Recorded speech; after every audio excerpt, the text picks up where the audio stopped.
Welcome to the third season of the Beat series, our interactive interviews on musical subjects from the University of Mississippi in Oxford. We are bridging the traditions of the musical past with the contemporary ideals and resources of the 21st century. We give you the opportunity to interact with top pedagogues in the world of music. We are making Oxford, Mississippi the portal for this type of interactive, innovative learning experience. I'm Nancy Mariah Balach, Ole Miss professor, LMR creator, and host of the Beat series. We are excited you're with us. Remember, we want to hear from you, whether you're here or not, or you're off somewhere else watching on the web. Feel free to email us at livingmusicresource@gmail.com. You can open up the YouTube link at the bottom there, and you can access the chat feature and just chat away. You can also tweet us at LiveMuseRes. We want to hear from you. You don't have to be quiet in the house too much, yeah? Two items that have become very important to us here at LMR are collaborations and breaking boundaries. This season, we are doing both of these things. LMR's key collaborator this year is not a fellow musician, but comes from a completely different field. I am so excited to say that LMR has partnered with Ole Miss Athletics, and we are bookending our 2015-16 season with them.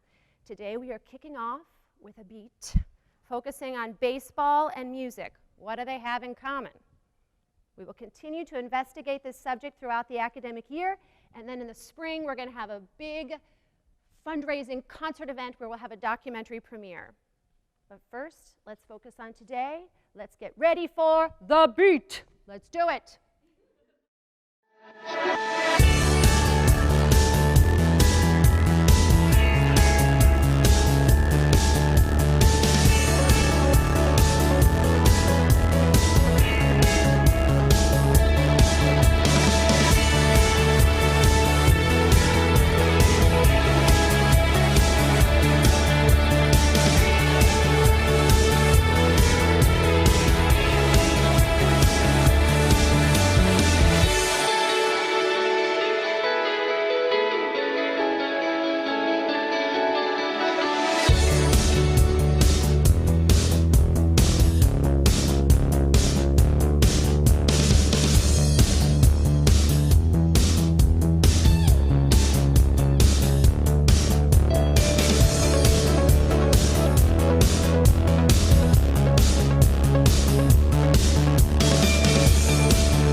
So how should we tie baseball and music together?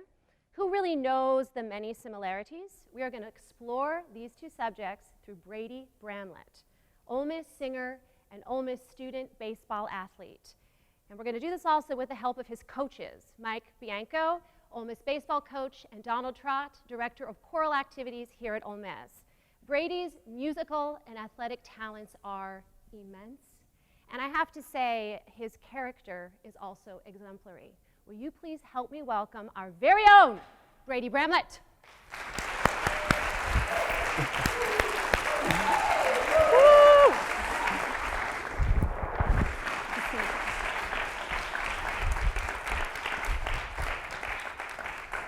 So I've had the pleasure of sort of watching you here at the university from the outskirts. You know, I've enjoyed your performances, your juries, which are singers' final exams. My husband teases me that when I introduce you, I always introduce you as the singer. It doesn't dawn on me to introduce you as the baseball player. But this semester, I've had the pleasure of also working with you in class and getting to experience just how fine of a student you are and how you just, you're a fantastic role model. You really are. So we're going to talk about baseball and music, and I want to start first with, I'll say youth, because he's not old, but I want to rewind a little bit to the early days, the little Brady Bramlett. Okay. What did you do first? Music or baseball? Both, honestly. because baseball started off T-ball, did the church league, and then started figuring out that enjoyed it, was pretty good at it, so I started doing the competitive. But at the same time, I was singing with my mother because that's where I get my singing talent from, is from her. And so always singing in the church choir, singing on stage with her. And so honestly, it was always, from the beginning, just a mutual relationship. That's fantastic. As you were going through this mutual relationship, was there any point along the way where you felt yourself pulled one way or the other, whether that be from opportunities or peers or anything like that? No, I've always, from the beginning, I mean, I love both equally. I mean, I come to school here to play baseball, but while I'm here, I also found the avenue to do music as well. So, I mean, for me, they're one and the same. They're both a passion of my life, and they're both something that I try to strive to be excellent in both. So it's always been neck and neck together. That's fantastic. When you were in, say, middle school, did your school allow you to do both at the same time, or did you have to make a choice? The reason I say that, and I should give a little background, we talked with a lot of local children about asking them what they think the similarities are and any questions they might have. And I'm gonna throw in a quote right here from a 6th grader. This was unsolicited, said, "I wish we didn't have to choose between band and gym at school." These are the boys' words. "It is stupid. I wish we could do both. Both are important." And hearing you say, you did both, they're hand in hand, I think is brilliant. Was it encouraged by the school? Well, I mean, it may not be a good answer, but middle school actually didn't do the choir scene because I had to choose either sports or music, and so I chose PE. So right. I did PE twice a week. And no, I mean, I totally believe that it should be where you don't have to do just one, where it should be both, because to develop as a person, as an athlete or musician, you need to have avenues all in your life that you can have an escape from music, from baseball, from whatever it is, the school dance coming up on Friday. Right, so. right. No, I think that makes sense. What kept drawing you to choir as a youth? Was there anything, was it just the way the music made you feel? Was it the camaraderie? What kept pulling you back to it? Probably the way that choir music, specifically classical music, made me feel, because in high school I had an incredible director, Ed Riddick, at Arlington High School, and from the moment that I heard the choir, I was like, oh yeah, I gotta get in on that. I mean, at that point, I have never had a classical lesson in my life. I never even looked at classical choir music, but at the minute I heard it, I was like, yeah, I gotta jump in on that. That's great, that's great. Is it, or was it, hard to balance both, or did just one always organically enhance the other for you? They both just organically enhance the other. For me, the busier I am, I feel like the more successful in the areas that I'm involved in that I am. I always need something to do. I hate sitting still and being... I can completely relate, completely. Always. How do you think we could encourage more males to participate in singing? What do you think? And you can direct this to directors or just, I don't know, society, whatever. Mm-hmm. Is there anything you think we could do? Probably just, I mean, there's a stigma that if you do choir music that you're the choir boy. Well, yeah, I am a choir boy, so. But I mean, it's got to lose the stigma that it's uncool to do music. Mm-hmm. I mean, you see pop stars all the time, male pop stars, and they don't get any crap for what they do. Right. So you've got to start young to encourage it. You can't tell a kid that you have to pick sports, you have to pick music, or that if you do music, you're uncool, which is far from the truth. Absolutely. But I think you're right. I think sometimes those subliminal labels or ideals are sort of put on kids. We don't realize we're doing it, but they pick up on it. Mm-hmm. They pick up on it. Let's jump to college, because you came to college, baseball is going great. Mm-hmm. Am I correct that you briefly walked away from singing for a little while when you came to Ole Miss? Correct. Right. And what made you return? What was that moment? So my freshman year coming in, I didn't do music because, one, I didn't know I could. We need to do a better job telling people. And so with my freshman year in baseball, that's actually the point where I injured my shoulder. And so, but before that, I came and met with Dr. Trott and talked to him. I was like, hey, look, I'm on the baseball team, but also I did choir in high school, and I was wondering if I could do it here. He said, absolutely. He said, choir meets it's a class during the middle of the day. So I was like, that's perfect. It works out great. And at that point, that year, that's when I first injured my shoulder. And so I was out for the rest of that season, had surgery on my shoulder that summer, and then the following year was when I medically redshirted because I couldn't play. And that year is when I just full head first dove into music, did men's glee, concert singers, university chorus, went to Europe, the 10-day tour with concert singers. It was just a fantastic time. And that's also the year we did the Verdi Requiem. And so to do that your first year in choir is pretty huge. Yeah, mind great. blown. Did music take on the role at that point of almost a therapeutic kind of thing with you? 100%. Yeah. Definitely, because at that point, it was a tough time because I was taken away from the love that I love to do, my passion, baseball. And then while that happened, I kind of rediscovered an old passion that just blossomed into something even bigger with music here that year that I couldn't play baseball. So I think it's a really good point. It just makes me think back to the idea with young people. You know, if we put all the eggs in one basket and then something happens, what is one left with? If we can foster both, it could be beneficial in the long run. Exactly. Let's talk more specifically about the true similarities between music and baseball. What do you think they are? Ooh, that's a tough one. Making you think. No, I think the biggest similarity is going to be in the training aspect of it. For me, I'm big on the visualization and having a plan of action with everything I do. You know, as anybody that knows me, I'm extremely OCD and have everything tied down to a T, ready to go. I'm embarrassed to give things handwritten back to him because his handwriting is so impeccable, and mine looks like I'm a wannabe doctor. Yeah. No, but so the visualization of it for me when I'm in the practice room working on music, if I'm having a tough time on a particular spot, I'll stop and really think about and visualize the sheet music in my head and myself on the stage performing that specific spot to know how it feels in that moment. And for whenever I'm pitching, I visualize the pitch before I even think about throwing the pitch. And because the mind doesn't know the difference between physical and mental. And so that's really big for me in the training aspect of baseball and music. I think that's something people need to hear, that similarity of the training and how the one discipline can enhance the other and vice versa. Question for you from a 12-year-old here in Oxford who plays tennis. This child said, I love to practice tennis with music playing. It helps me get into a rhythm. Do you practice baseball with music on? Do you ever have specific music in your head when playing a game or when you're pitching? They said opera, musical theater, hip hop. So you got a twofold question here from a 12-year-old. So for training in the weight room, yes, definitely music. You have something to get hype while you're in there.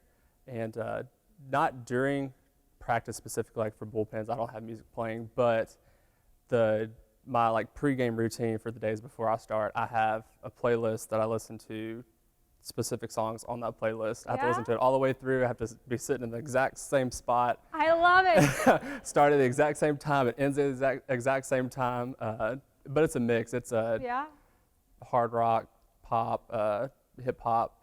Haven't introduced any classical into it yet. Do that. That's great. That's great. That's great. You know, I, along with many pedagogues, believe that singers really are athletes. Do you consider yourself a singing athlete? I mean, I guess so. You don't have to agree with me. I mean, I guess in the sense that when the fine-tunedness of an elite athlete and an elite singer is one and the same. Yeah. As far as the intensity and the focus to really drive a performance forward or to drive an outing or an at-bat forward, whatever you're doing. So I definitely agree with that. I think nowadays it really is true. I mean, in classical music, the days of Brunhilde, singing with the horns on her head, is gone. You know, singers have to look the role they're playing and have to be fit. And even like singers like Pavarotti, he was a excellent tennis player, and like not just regular league tennis, but he was competitive in his sport. And so for somebody like him to Right.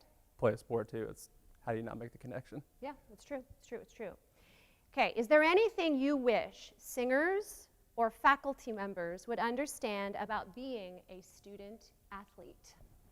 Definitely the time commitment that it takes to be a student athlete, and not just to be the athlete on the field, but to be a student in the classroom as well, because to juggle both those worlds at the same time is just a feat in itself. And to have somebody that is an elite in their sports even more respectable, because you just wonder how they do it. And so just to understand that the time commitment it takes is a lot. A lot, a lot. This leads to something that several Ole Miss students, numerous, say to me, please ask Brady this question. So here we go. How do you balance sports, music, and school all the while excelling at all of them? I mean, what's the trick? You got me. Sometimes it can be overwhelming, but I guess in my mind I've got a little niche for where everything goes, and I've got the times to do it, and when I'm doing it, I'm making sure I'm committed 100% to each subject. Mm-hmm. So I don't know. All right, you didn't give us a golden ticket, but you gave us a little insight. Is there anything you wish student athletes or coaches understood about being a singer? Probably that it's not just a hobby. It's a true passion. For me to take either music or baseball away would just be a dagger to the heart. Mm-hmm. And then more time goes into it than people think. Absolutely. I don't just show up and open my mouth and hope something good comes out. I'd spend time during the week to practice just like I would for a bullpen or in the weight room. That mm-hmm. It takes time, it takes commitment, and I didn't just wake up one morning and was able to sing a high C, or as some people that know, they're in choir. No, that's funny because I'm a countertenor. But it takes a lot of time, effort, and commitment to really hone into a performance. Yeah, I think that's a good thing to mention. Well, let us bring up one of your coaches so we can further this conversation. Can you all help me welcome Ole Miss baseball coach Mike Bianco? Welcome. I get the hug. Have a seat. So thrilled to have you here today. Thank you. And to sort of bring this gentleman's life in balance, because I know far more about the music side, so now I'm going to be enlightened here. Well, good, because I was a little embarrassed if I was going to have to C notes and everything else. You don't know, later we're going to have you do a duet. Yes. What kind of impact do you feel Brady is making as a role model? What do you think his impact is? Wow. And I'm probably sorry to say, and probably more embarrassed that from a baseball and student athlete perspective, and the star that he is on the baseball field, that this doesn't come out more, the singing part of it, because one of the things I don't know if we'll even get into is what a representative he is of the university. He's part of the SAC committee, and represents the Southeastern Conference nationally when they meet with all the chancellors and the presidents. But he is just a tremendous representative, and as you said, role model, because it's neat. It's unique.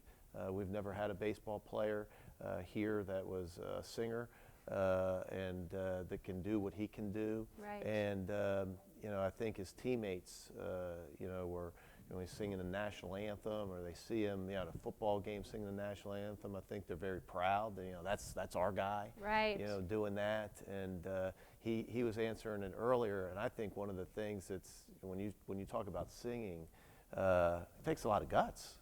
To do what he's doing in front of 65,000 in a football game or 10,000 at a baseball game, is pretty courageous. I think most of his teammates, maybe all the teammates. Well, I almost didn't come today because I thought I was going to have to sing. Oh man! But seriously, I think that's the thing that probably people are the most impressed about. That you can actually do that, and of course we're very proud of them. And that's something I started the program with today. Here at LMR, we're really interested in breaking boundaries or breaking labels, and I feel that's something that Brady does. We have these stereotypes in our head, and I think that's something that is so exciting, is to see someone, you are who you are, you do what you love, and you're honest and sincere about it, and I really believe that is what draws us all in. Do we agree? Do we disagree? Anybody there?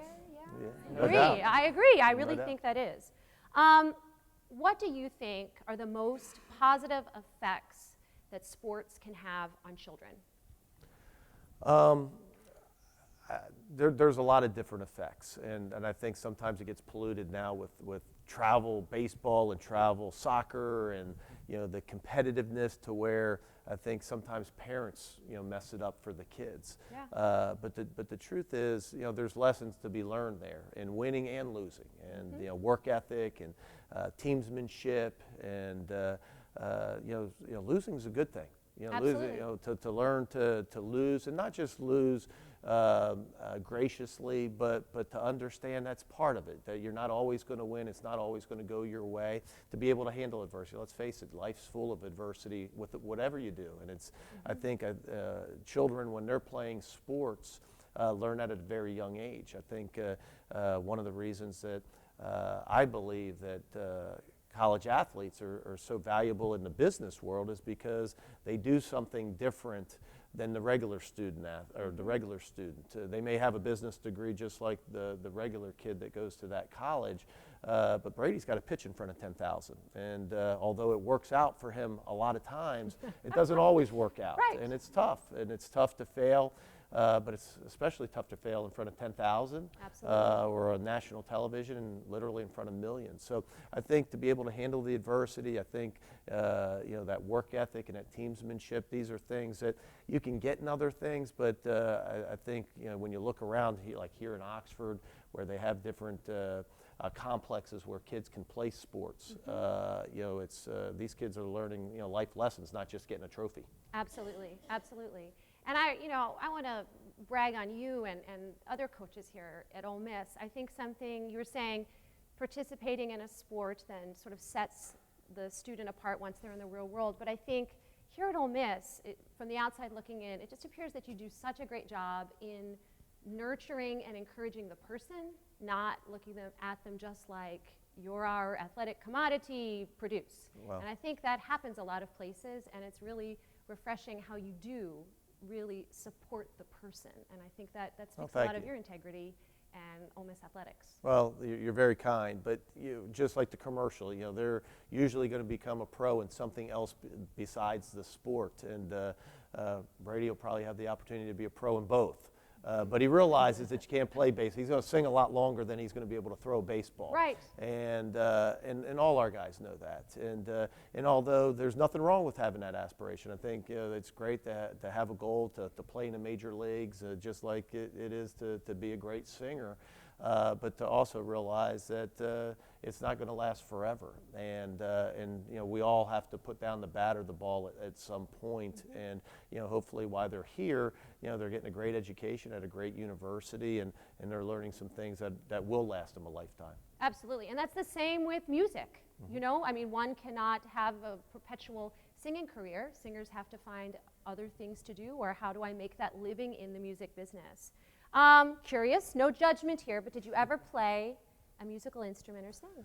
No, I'm probably the worst one for this interview. We probably should have sent it. We probably should have sent another coach here. Whatever. No. I think this is a key point, though, that even if you have someone who hasn't been drawn to music, here you are presented with someone who's passionate about it and you're supportive of it. Oh, that's refreshing. I think it's so cool, and to he's a biology major. You didn't even I mention didn't even that. mention that. And, the list is long. The list is very long, and so no, I'm not musical. I never played an instrument. And I'm embarrassed to say, like, I listen to music, but I don't know music. Like, I don't know words. It's really on the car, but it's not like I don't have a bunch of music on my phone or an iPod, but it's, and I think that's one of the reasons that I respect him. To watch one of my players walk out there and sing in front of 10,000, I go, heck, that's impressive. All right, we're going to bring up another key coach for Brady Bramlett. We're going to bring out his choral director, Trott.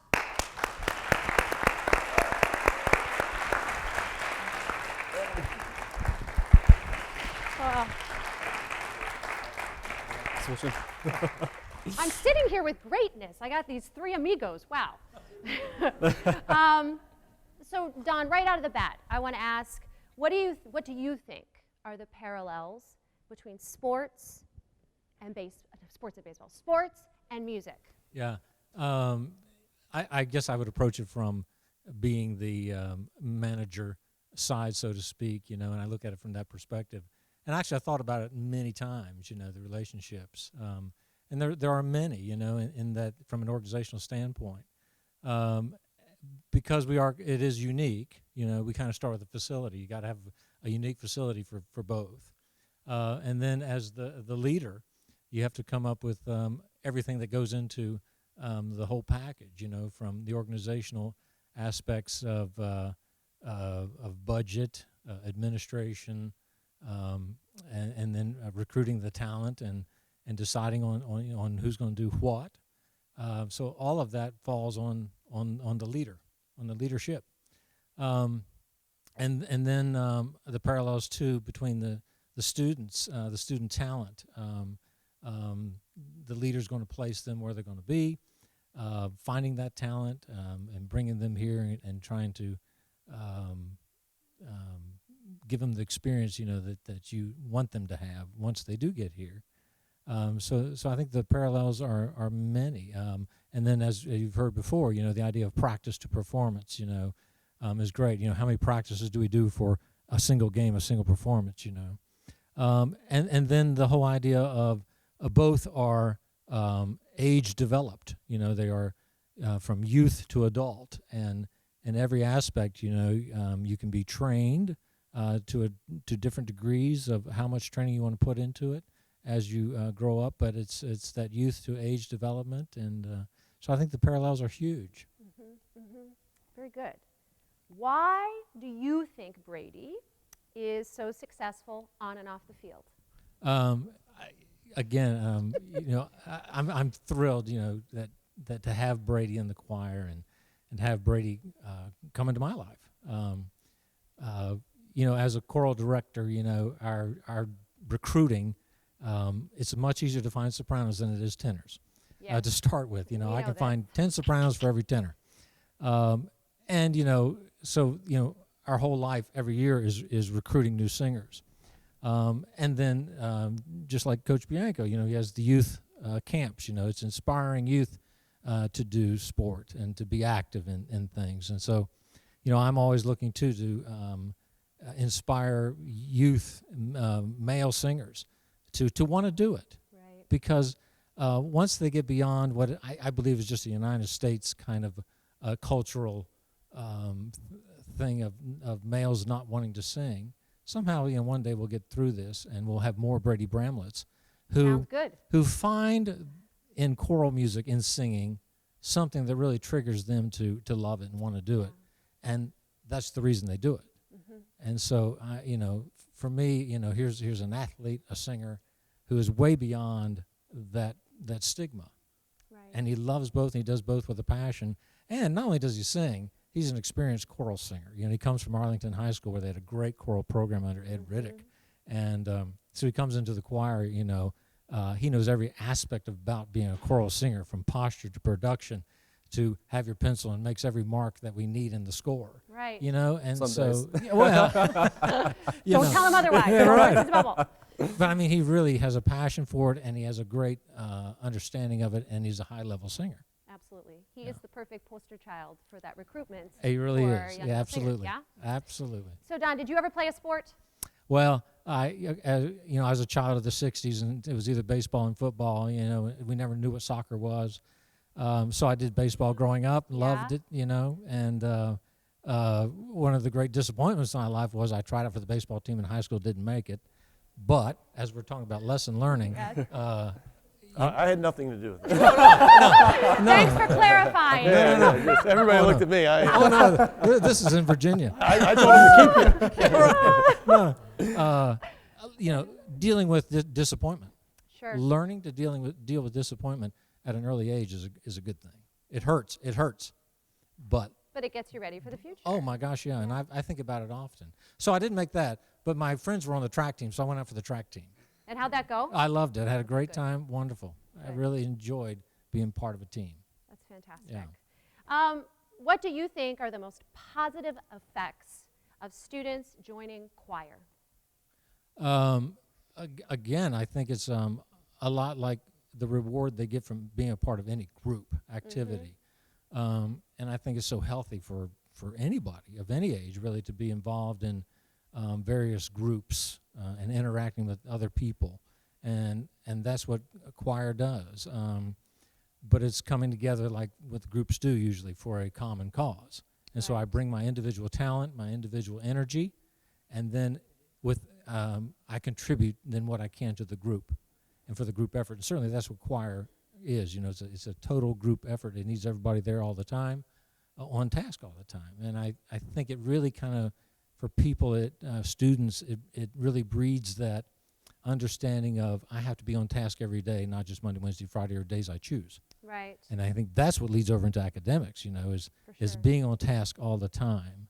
And that when you get used to it, it's not hard. Right. It becomes a way of life. Right. You know, and I think for Brady, that's, you know, when you grow up doing choir and sports, or you know, music and sports or multiple activities, it really becomes a way of life. And like when we interview students here, you know, for who want to do band and choir, can they do both? And I said, well, have they done both in high school?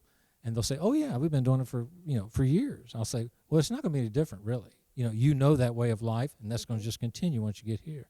Yeah. Well, it's good you look at it open-minded like that. Oh, you yeah. know, and the fact that, again, like I was saying with athletics, something you do a great job with too is nurturing the individual and, helping steer them to what's going to suit them when they leave. Right. That's great. Personally, I'm very interested in this topic as a parent of 3 children. Both sports and music, as we've talked about, give young people such great opportunity to hone skills like discipline, socialization, focus, and confidence. We at LMR, we decided, as I said, to talk with lots of children, kindergarten through 7th grade. And we asked them some questions, and I want to share with you some of the things they said on this subject. We asked them what they think baseball and music have in common. And the main words that they kept coming up with were teamwork, working together, exercise, both activities take a lot, and the mind. I was blown away. Even a little kindergartner said, my mind. And I said, what do you mean? Well, you have to memorize in both. And I thought, well, yeah, you do. And again, back what you're saying, then that transfers over to academics.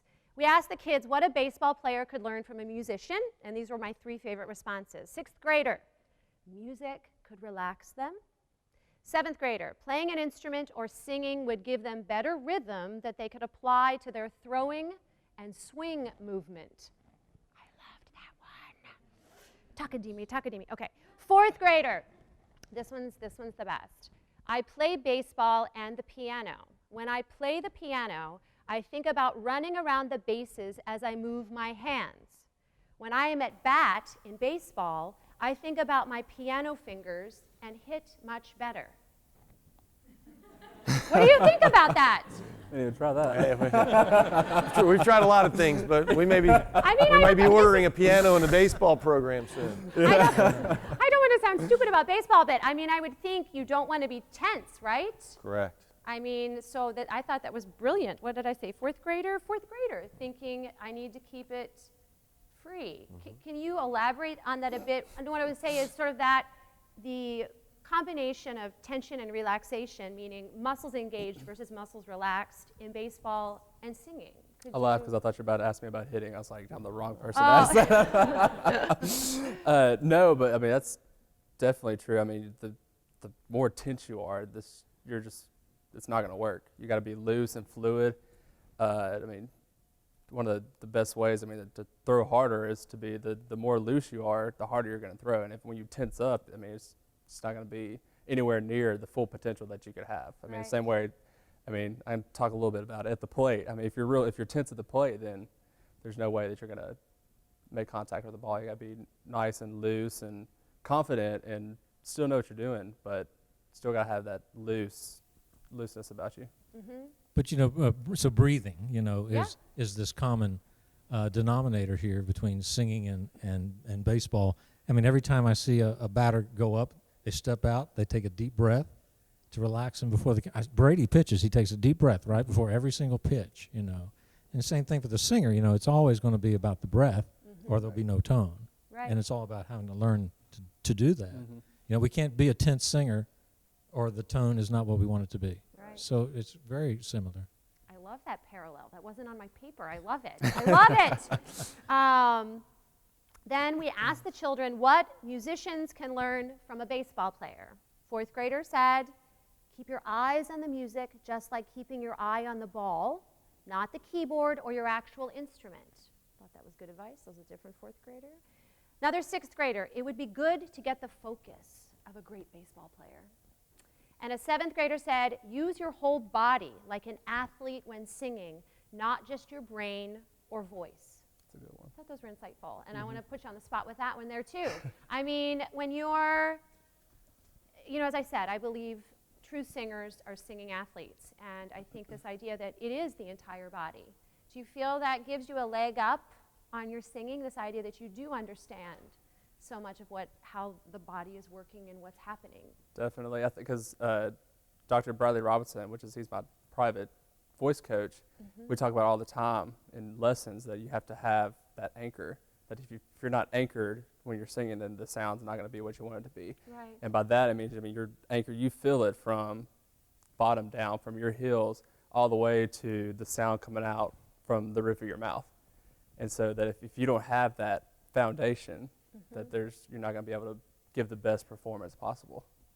That's good. So. Perfect segue. We are now going to have a little fun with a game inspired by our topic. As we transition, we're going to share a video with you from Brady's trainer or voice teacher, Dr. Bradley Robinson. Brad, you're going to see, he suggests a wonderful way to view sports and talks about working with an athlete in the vocal studio. As we get ready for our game, please enjoy the video.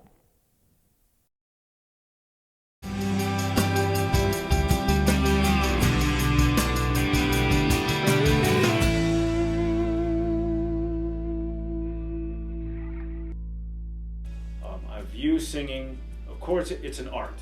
Singing is an art, but I also see sports as an art. And the result we're after, of course, in singing is an oral one. We hear it and then we elicit emotions from that. Now, the result in most athletics, of course, is a physical one.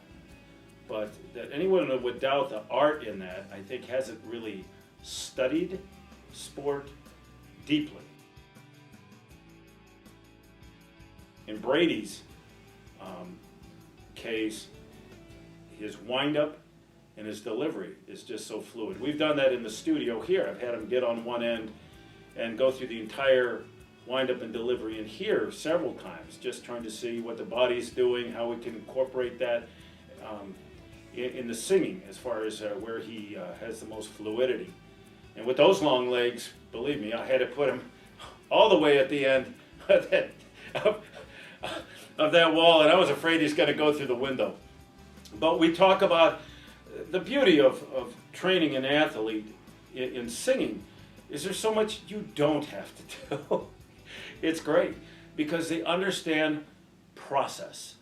They understand that we are, in both cases, we're after an artistic thing, but to achieve that, we're developing the physical self. We're developing muscles, tendons, ligaments, On all these things develop at different rates, and they understand there's no such thing as immediate gratification, as the society, everybody wants that in society. Well, they understand it's a process, bit by bit by bit. And they also understand they're not going to see the end result of what I want every step of the way. Just like he's not possibly going to see exactly what Coach Bianco wants when he has him doing certain things with his pitching development. His organization. I think he keeps everything compartmentalized so things don't bleed over. Again, you see it on the field. Okay. Guy just went from first to second. Oh, I missed it. But I'm not going to sweat that because, again, he's able to do that. He has that wonderful, he just doesn't make everything bleed over.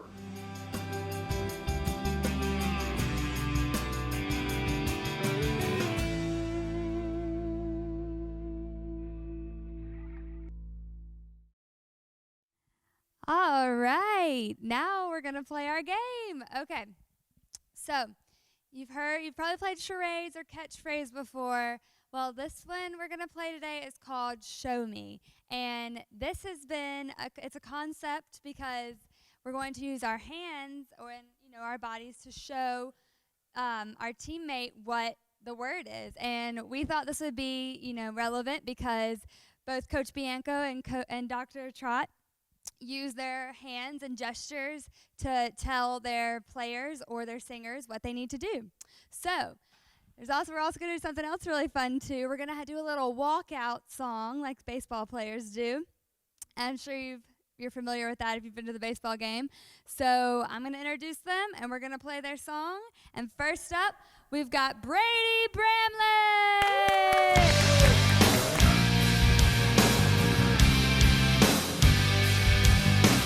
All right. What was your song? Plush by Stone Temple Pilots. Mm-hmm. So it's a rock song. Yeah, I It's, heard it. it's my dad's favorite song, so that's why I did it, because I use it in high school. So.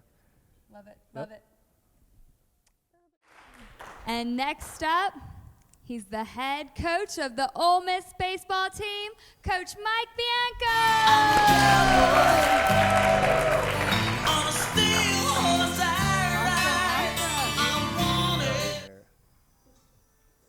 Oh, wanted dead or alive. Wanted dead or alive. All right. So now, interesting. They're not going to be on the same teams.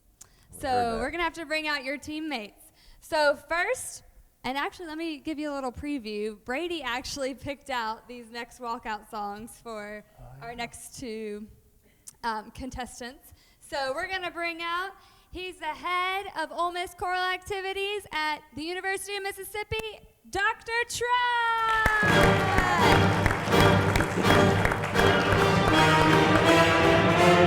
And it's Brady's DSU Day.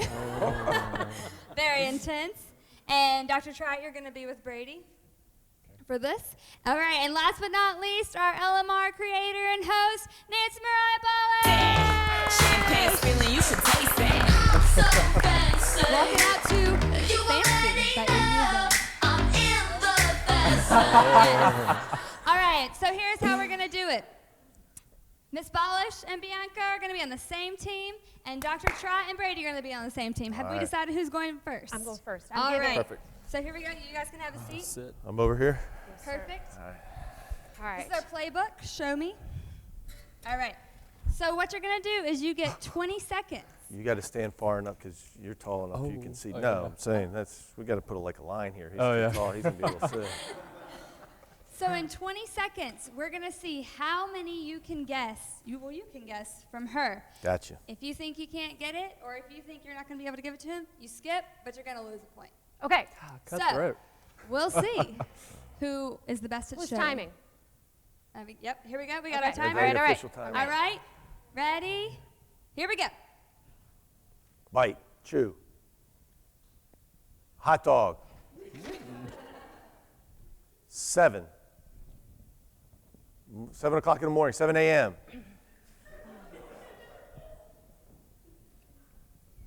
6 7, dive. You're diving. You're diving. I don't know. All right. That's it. That's all. That's I know. it? 20 seconds. What was that?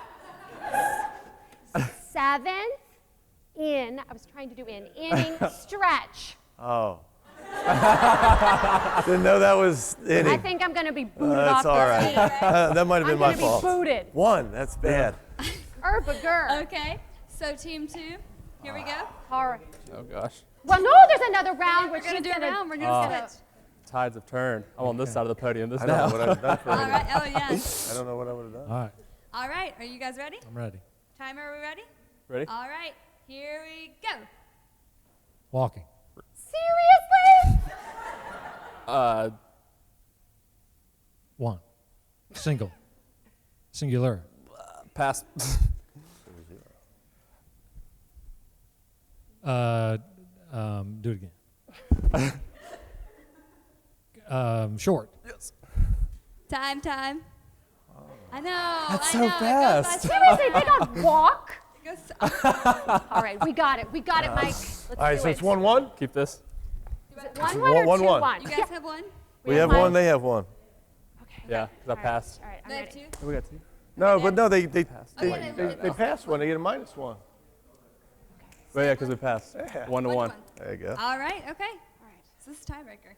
So Well, we're gonna knock it out. I mean, you got it. All right. We ready? Ready. Go. Hot. It's coming to win.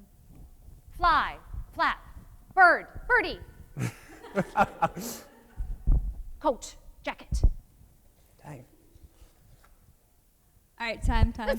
count that. I think I got it to him. We got that. He was safe. Yeah. All right. Dang it. All Nice right. job. All right. All right. I think we're gonna do 3 rounds. I Get like loose. that Here we idea. go. Okay. So how many do they need to win, timer? They need 4 to But win. Cody's suggesting we do another Oh, round. yep. Let's Okay. do another round. Yes. Perfect. All right. Here we go. Don's like, what? All right. Here we go. Catcher. Watch. Time. Sleeve. Shirt. Leave. Basketball. Dive. Stretch. Nice. You're out. Oh, Urbagur. Sleeping. Time. What did they get? How many did you get?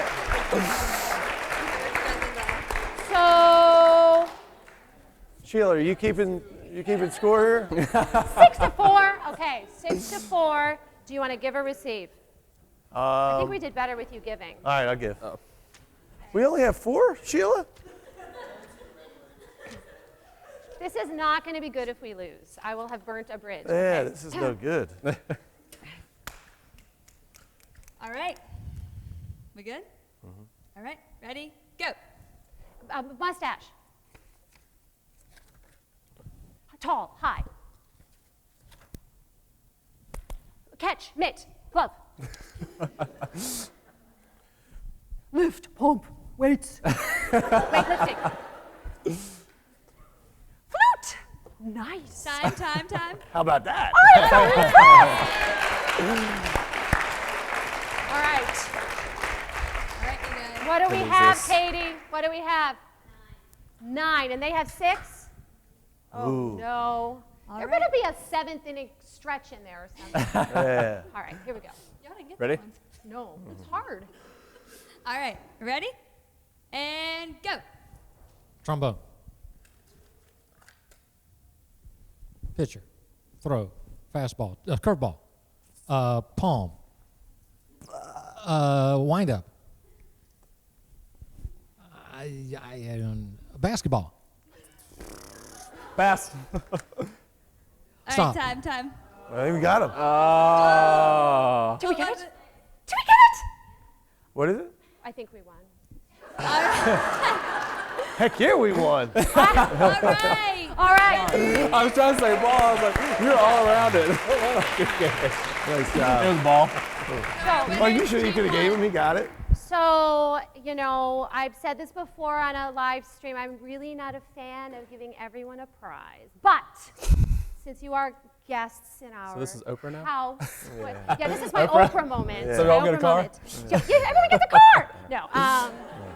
So we had a little trophy made, but I have to give to Coach Bianco first. Oh, wow. I'd like to present this to you for your participation in the Beat live stream series and for being victorious. Yes. That's right. Right. Thank you.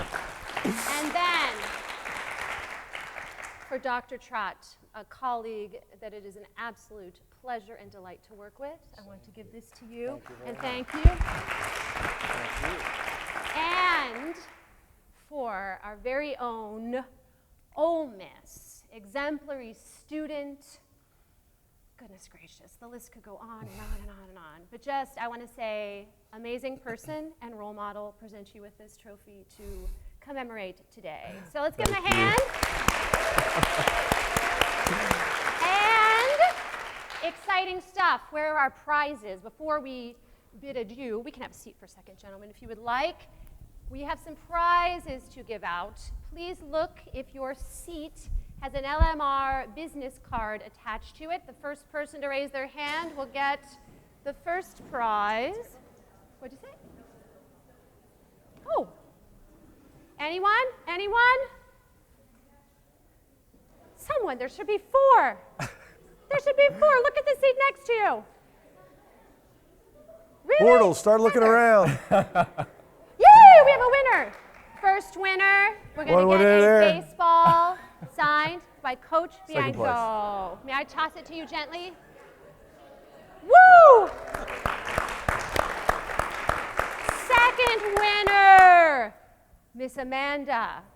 You get an Eric Whitaker CD, rock and roll. Yes. Another Whitaker CD, passing this out. Give applause. And one more prize. Who has the 4th business card? Come on. Come on. Come on. I'm going to give it to the Garneaus then, if I don't have a winner. Garneaus, 2 tickets to tomorrow night's concert at the Ford Center, the holiday concert. Let's give everyone a round of applause. So as we wrap up, I have one last question for you, Brady, that has come from the audience. Big question. In the future, Grammy or World Series ring? Ooh. Let me think about Let's see this where one. his true allegiance lies. You can say both. That'd be pretty cool. You could walk out to your Grammy Award-winning There song. we go. Yeah, we'll go safe. We'll go both. Go both? Both. All right, I like But that. I would like to add another ring Be nice. to the thing. Wouldn't be bad, yeah? That would be Before he right. leaves here. Right. Yeah. I like that. Yeah. So as we wrap things up, I just want to take a brief moment and remind those watching, those in the house, join LMR. All it takes is putting your name and email address on our site. You can stay up to date with what's going on. We have an exciting year unfolding. We have 2 beats happening, one in January, one in February, and then as I said, in the spring, we're going to have a big concert event. I want to thank some people. This is a bittersweet day because 2 very important people who've been integral in the development of the Beat series are going to be student teaching in the spring. They're moving on. And this is their last beat. So I'd like to bring out Heather Higginbotham. I'd like to bring up Claudia Salcedo.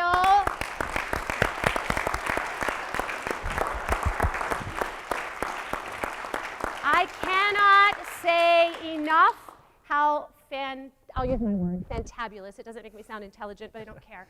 How fantabulous our students are here at the University of Mississippi. I would like to acknowledge the other LMR Dream Team members. Rachel Dennis, come on out. Katie McLaughlin, Cody Arthur, Melanie Colhane, Lacey Hindman. Come on up, guys, and take a round of applause.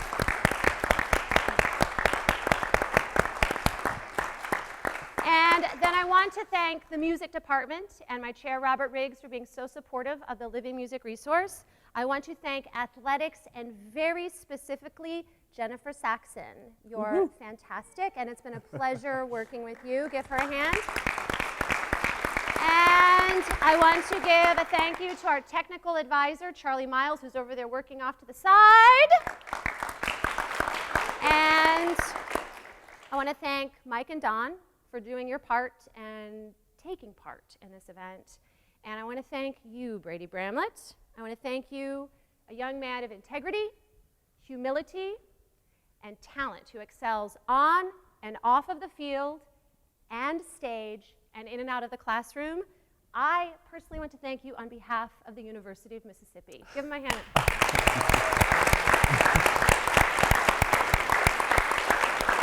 And remember, via the Living Music Resource, the music research revolution continues!